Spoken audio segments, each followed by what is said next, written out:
started out with just vegan soups. I posted a post on a mom's group that I'm in on Facebook, and overnight I had like 100 orders. I had no business name, no menu, nothing. So I just suddenly had a business, and since then have turned it into vegan bowls, soups, desserts, family meals. We do lots of catering.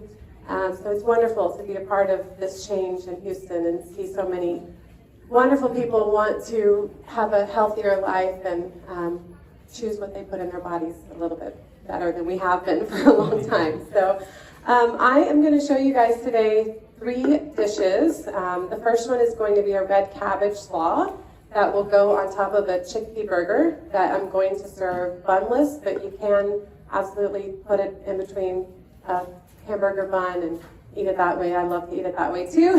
And then last one I'm going to show you is a chocolate hummus. It sounds weird, I know, but if you like Nutella, it tastes very much like Nutella. You can put it on a piece of toast, or we're going to serve it on fruit today. You can put it in cookies and replace the chocolate. There's all kinds of things you can do with it. It's super easy to make. So I will get started with the slaw. So the first thing I'm going to show you guys is how to grate a cabbage. Does anyone here have a mandolin? Yes? Have you shaved your fingers off with it? Yeah, me too. One time I was talking on the phone and doing a radish, and the whole top of my thumb went off. So you have to be really careful and don't talk on the phone when you use it. But I'm going to show you a few ways. You can do it with a mandolin or a grater, or you can use a knife to just very finely chop it. So I'll start with a knife. I'll show you guys each way. If you cut it in half, it's a bit easier to slice it. So you just basically do really thin slices like this. Can you move the bowl? Move the bowl, yes, of course. So the slices are a little bit thicker when you use a knife. I prefer the mandolin. If you can see this, see how wide and thick they are? Versus if you use a mandolin, these have 3 different levels. So 1 obviously being the smallest cut, 2 and 3 being larger. So I like to grate on 1, and you just put it on there where it first feels comfortable. Watch your fingers because they get really close to the blade very quickly, and you just push. There is a guard that usually comes with these mandolins that you attach to the vegetable, but it's really hard to use it. So I just don't talk on the phone anymore, and everything is fine. But you can see how much smaller it gets it with the mandolin. This versus that. Another way to grate cabbage is with a grater. If you use the largest holes, it's the easiest. You're not going to get these long strips, but you still will have a small cut, so you can make a really good slaw. So you can see the difference in this. It's just little pieces. So what we're going to do is grate about half of this on the mandolin. Watching your fingers and turning it each way. You don't want to get that white core, because it's not as appetizing, but you can see it grates it pretty quickly.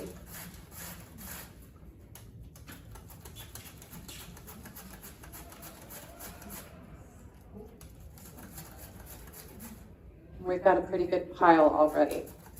So I'm going to put this in the bowl. You'll see how fast this goes. And this is a good slaw that you could use on like tacos. You can prep it and keep it in your fridge for about 5 days. And then you can just add it to like breakfast bowls or tofu, anything you want. And it adds like a nice crunch. So the next I'm going to put in is cilantro. The recipe has about a handful of cilantro. I'm just going to chop it up and keep the stems on because there's tons of flavor in those stems. What I usually do, this has already been washed, is I just cut the ends off with my hands and then bunch it up as close as you can and do little tiny chops, moving your fingers back slowly as you go. And that is about a handful. You can keep it a larger chop if you like the bigger bites of cilantro. That goes right in the bowl. And then this is not on my recipe that you guys have, but I think you can add things like green onion. It's really good to add like chopped pecans to it. So I'm just going to slice some green onions. Same as the cilantro, just hold it tightly together. And then add it to the bowl. Now we're going to add all of the spices and the juice. So we have 4 tablespoons of lime juice. That's the juice of about 1 lime. And then a tablespoon of maple syrup just to kind of cut the acid. So that goes right over the slaw. And then we have the seasonings are sea salt, a half a teaspoon of sea salt, a teaspoon of ground cumin, half a teaspoon of coriander, and a half a teaspoon of pepper. And you can just sprinkle that in. I'm sorry, what was that again? The spices are, it's sea salt, pepper, coriander, and cumin. And you just mix it all up until it's nice and incorporated. I would do this first because it will taste better if you let it sit for just a minute while you're cooking the other things. And that's it. So you guys can see how it looks. So we're going to put this to the side and then I'll show you how to make your chickpea burger. Excuse me, the spices, was that a teaspoon of each or a teaspoon? It's a teaspoon of cumin and then a half a teaspoon of coriander. And you can add more. Another spice I like to add is cayenne. But these chickpea burgers are going to have cayenne in it already, so I didn't put it in the slaw. So these chickpea burgers are a little spicy. If you are not a fan of spicy foods, maybe just take a little bite, see if it's something you can enjoy.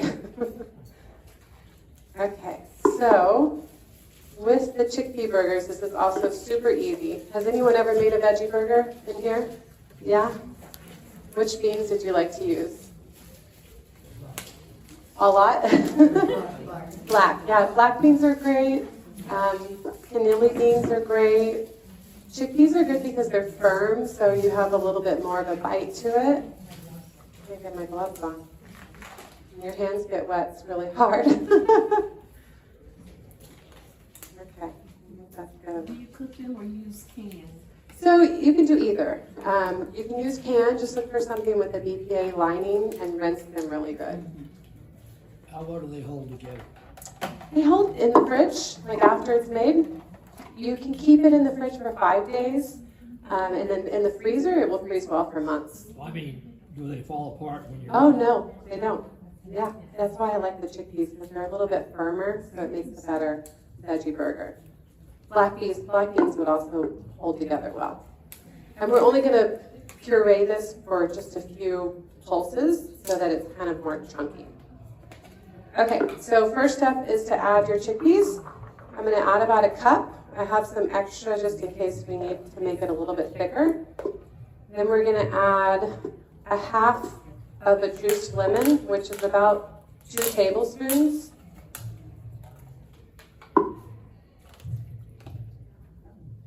Then we're going to add a handful of cilantro. You could also use parsley, you could use thyme, sage, really any herb. I'm just going to give it a little chop to help the processor.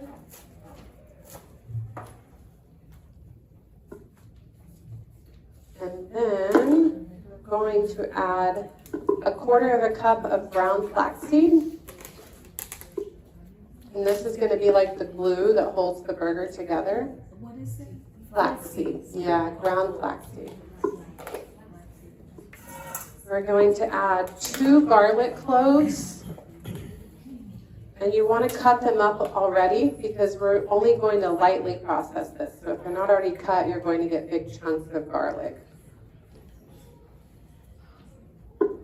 And then the spices, which is a teaspoon of pepper, a teaspoon of cayenne, which is a lot. If you don't like spice, just maybe to a quarter of a teaspoon to give it a little bit of something. And then there's a teaspoon of dried thyme. Okay, so we're going to put this on, and I'm only going to give it 5 pulses plugged in. So 1, 2, you want to, when you press it, wait so that the large pieces fall down to the blade. 3, 4, and 5. So you can see it's still kind of chunky. I'm going to put it in our bowl, and then you'll be able to form your patties. But that's super easy, right? Yeah. You have, veggie burgers at restaurants and you think, oh my gosh, this must have taken so much time to make, and it's actually quite simple. So what you want to do when you make these is you want to form it into a ball like this, and then refrigerate it for about 30 minutes. And that's going to help everything bind, that flax bind together. I'm still going to show you how to shape them. It'll still work, but they'll bind better after they've been refrigerated. But you just create a ball, like so. And that's your chickpea burger. You can make it large, small, whatever size you want. Pretty easy, right? Anybody have questions? If you were to heat it, Yes. how long would you heat it for now? So I like it in the air fryer. I think it gets a good crisp on the outside. I would heat it in an air fryer. I think I put on here it was 365 for about 10 to 20 minutes. Just check it. It really depends on what kind of air fryer you have. Another great way is just putting it in the oven. And there's no oil in this, so you want to put a piece of parchment down so it doesn't stick. But you can cook it in the oven at 350 for same time, 20 minutes. Yeah. You're welcome. You could also saute it, but I know we're trying not to use oil, so it may not work as well in that. Are you cooking them off before you freeze them, or are you freezing them raw? I freeze them raw and then take them out. They de-thaw within a few hours. They're super fast. And they may, when they freeze, there may get some become liquid that forms. I just drain it off, and then it forms back up again. So Elena and Leah are passing some samples, and then we'll move on to the next. You mentioned the recipes. Where do we find those? Did you guys not get recipes? Is it an email? Yeah, they should have sent it out. I read my email. Thank you. You're welcome. So these were cooked this morning, and they've been staying hot, so the exterior may not be as crisp as when you make them at home. When you make them and they're fresh, they come out, they'll have a nice crunch to it on the outside. But if you like them soft, you can also bake them a little bit less. What do you think? Good? Yeah. It's not too spicy? No? Good. And I'm not really into spices. Put though. this. Oh, good. Heat, but this one's good. It's a different kind of heat. Yeah. Yeah. Good. The acidity from the coleslaw really works well. Yeah, and there's a little bit of the maple syrup in there that helps with the heat. Has anyone heard of that cookbook, acid, heat, salt, and sweet? It's really, if you get those 4 things in your foods, then it makes it very balanced. So vinegar is something else you could add to the slaw to give it that vinegar component. Yeah, like apple cider vinegar or any herbed vinegar would work really well. Maybe not balsamic, but all the others. Hop over this. Okay, so while you guys are enjoying your chickpea burgers, I will show you how to make chickpea hummus. It's chickpea day.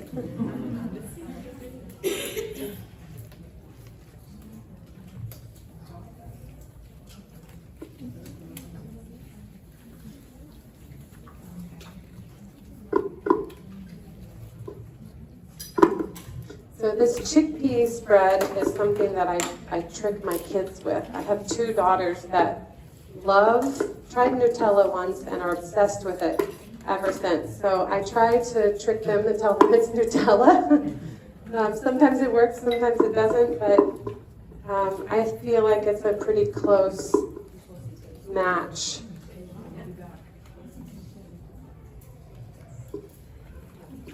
Okay. Does anyone have a Vitamix? Yes, it's the best machine ever made. They're a little bit expensive, but I think it's worth every penny. If you don't have a Vitamix, things that you can do to make it whip like this are soaking it in water. So if you have the chickpeas, you just want to soak them in water for a few hours. If you're blending anything else that has like cashews or nuts, you just soak them in water as well. And that will help them puree a little bit better. Okay, so You know, that company is so wonderful. it is. My wrap was leaking. That's a common, mine did too. One of them actually unscrewed here. Yeah, and it was everywhere. And I called the company, I was trying to save up money to buy a new one. Oh, they're They so said, expensive. I think we'll just send you one. Oh, that's wonderful. What do you Okay. mean? Yeah, We're just gonna Is it? send you one. that's wonderful. Okay. No, they have like I think a 10-year warranty on them. Uh-huh. Yeah, and I use mine probably 7-8 times a day, and I've had it for 3 years, and it just recently, I was making a hemp shake, and this whole piece broke off. So I always turn it on, and I walk away to do something else, and I turned around, and it was a turmeric hemp shake, and it was all over my kitchen. It looked like someone got sick in there. It was terrible. So apparently, if you use it a ton, this becomes loose with all the vibration, and it can come off. So don't walk away from your blender. They have also now stainless steel They do, which is great for like hot stuff. Yeah, and a soup and everything hot. yeah, it's like $200 for one, right? Yes, too. I think But so. in Costco you get 150. Oh, you do? Ah, maybe I need to go buy a second one then. Okay, so let me get my other chickpea one. I have another tub. No, that's okay. Okay, so for the chickpea spread, you're going to start with your chickpeas. When you're blending something that's going to be thick, it's good to put the liquid in first, or right after the thick one, just so the liquid is on the bottom and it will blend better. There's kind of an art to blending thick stuff in these things. So I'm going to put about a half of this water, which is about a third of a cup. I have dates that have been soaking in water since this morning, so they've become more gooey and they're easier to blend. I'm going to put about 4 in there. And the recipes you guys should have in your email, so you don't have to remember this stuff. We have a teaspoon of vanilla extract.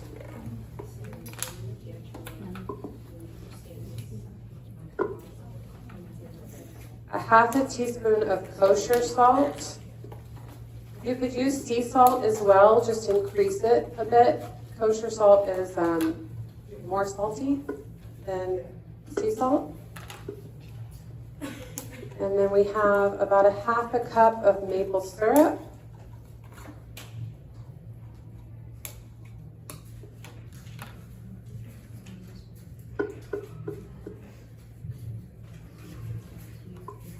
And then a half a cup of cocoa powder. The cocoa powder really overpowers the chickpeas, so you get more chocolate flavor.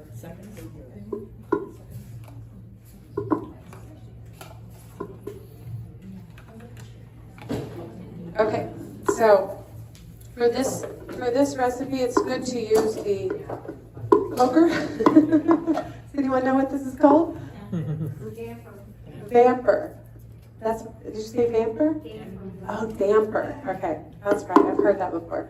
Okay, so start out slow, just to get it all mixed together, and then you can start to increase the speed.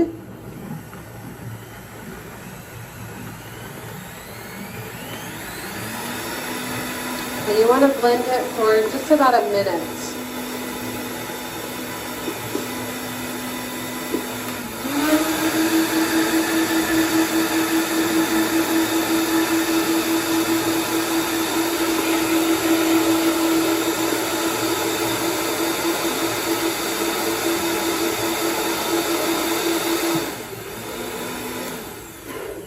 Okay, so it's pretty thick.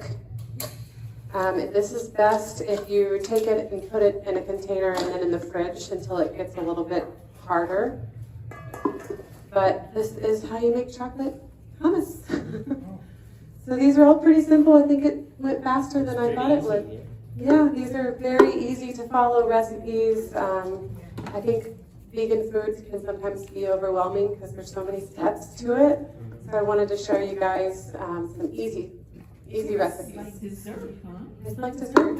You can, like I said, you could use it in cookies. You could use it as like a filling in a cake or an icing on a cake.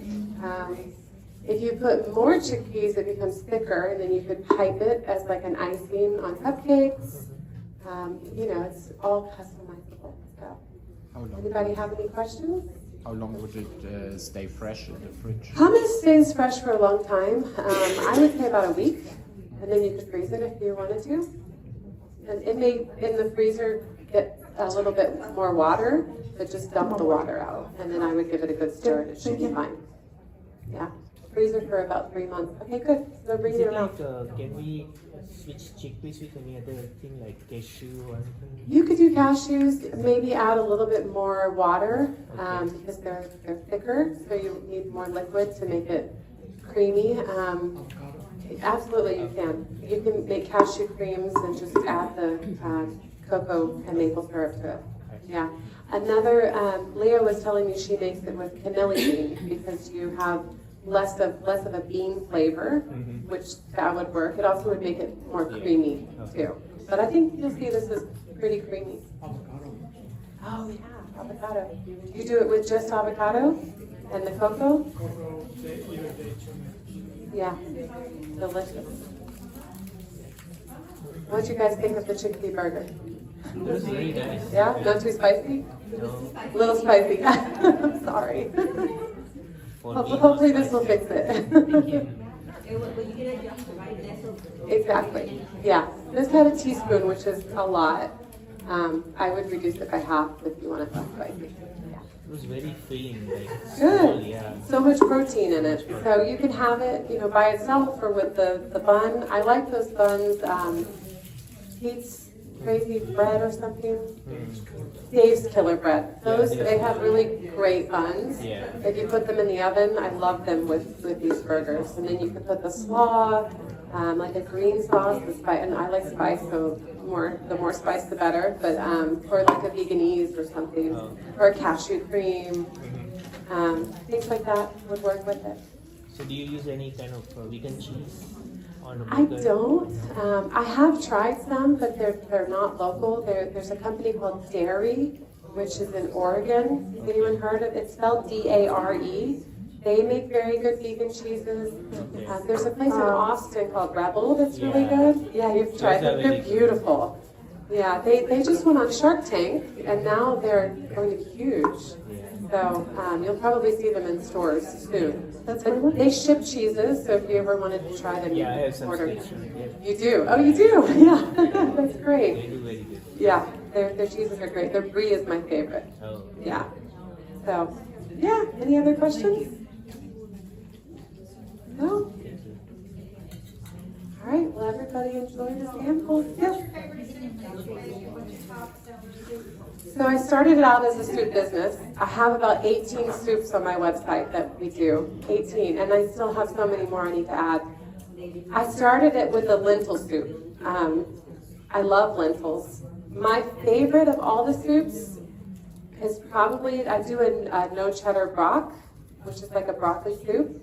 If you take like a mirepoix, which is onion, carrot, and celery, and saute it, add some cumin and salt, and then some potato, lots of broccoli and cauliflower, and a little bit of veggie broth, and just bring it to a boil. You can throw it in a blender with nutritional yeast, and it tastes like cheese, like cheesy broccoli soup. It's like a bisque. That one's probably my favorite, and I put cayenne in it too, because I like it spicy. Cayenne. Everything has cayenne when I make it, yeah. You need something. Use your Vitamix for your soups? I do, yeah. Just Vitamix. I do have one of those ninjas, and it has like a canister like this, and then a smaller bullet-sized canister. I feel like the bullet size is better. It's smaller, so it's more powerful. The larger canister is good if you don't want it to be like super creamy, but I use this mostly for everything. It's I feel like the best. Wonderful. Nutella is excellent. Thank you. You like it? Good. I'm so And I glad. have to say that even though the patties were fancy, Yeah. the balance with the little Good. coleslaw, it makes it, Good. I'm so glad you guys like it. It was so easy to make too, right? Do y'all, does everybody like to cook in here, or just like to eat? You like to cook, yeah. Yeah, and I studied raw food. Yeah. And now, but I've got to make the switch because it's just overwhelming. It's a lot. Yeah. It's a lot of I steps. like raw food. Yeah. I love it. I do too. We gotta have a mix, I think. I need something hot to eat, at least once a day, a hot meal. Well, great. Anyone else have any questions? No? What's your website? NourishCookingCo.com. It's in the email. Yeah, it is. It's on the, it should be on the list. And I have some cards over here that have a link to our site. So you know if the canned beans are cooked? They are, they're pressure cooked. So that's great if you want to avoid lectins. That's cooked out of it when they're pressure cooked. Okay. Yeah. Because they have it so very, I guess, attentive and, They're softer. Yeah. And sometimes when you cook them at home, they got softer. They do. There's an art to cooking beans. I use my Instant Pot, the pressure cooker. Yes. Sometimes I do it on the stove. It depends on what the bean is. Like What about garbanzos? What's your experience on? garbanzos, they work in the pressure cooker, but I think you have to undercook them a little bit because they, like you said, they quickly go to mush. So 25 minutes, 20 minutes? 25 minutes, yeah. White beans are 32 minutes. Black beans I would do on the stove because I think they explode in the pressure cooker too. Yes, Yeah. they do. They're actually easy to do on the stove. You don't need to soak them overnight. I put them in like a Dutch oven pot, a really heavy duty one, and just simmer them for like 2 hours, checking it every like 30 minutes towards the end, and it's very easy. They just need to go slow and low. Yeah. I think the pressure cooker cooks them too fast. Yes. Yeah. It makes a difference. But it does remove the lectins, so it's good in that light. You have to figure out the right number. Thank you. You're welcome. Yeah. Any other questions? No? Well, thank you guys. Thank you. Yeah. Hope you enjoy the rest of your retreat.